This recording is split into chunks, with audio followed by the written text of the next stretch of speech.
நமச்சிவாய வாழ்க, நாதன் தாள் வாழ்க, ஈசனடி போற்றி, எந்த நடி போற்றி. ஓம் சிவாய நமக.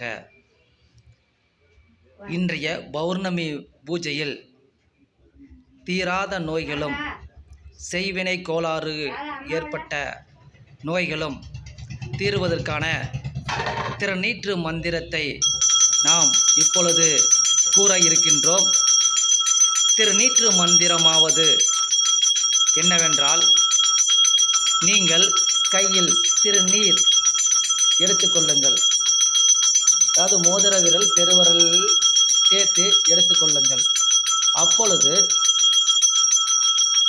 நம்முடைய உடலில் இருக்கக்கூடிய அந்த நோயானது தீர்வதற்காக ஓம் ரீங் நசி நசி, ஓம் ரீங் நசி நசி, ஓம் ரீங் நசி நசி என்று 108 முறை அந்த மந்திரத்தை உச்சரித்த பிறகு திருநீற்றை நெற்றியில் திலகமிட்டு கொண்டு எந்த இடத்தில் வலி இருக்கின்றதோ அந்த இடத்தில் அந்த திருநீற்றை பூசிக்கொண்டால் போதுமானதாக அந்த நோயானது கொஞ்சம் கொஞ்சமாக குறையும் என்பது சிவனுடைய வாக்கு.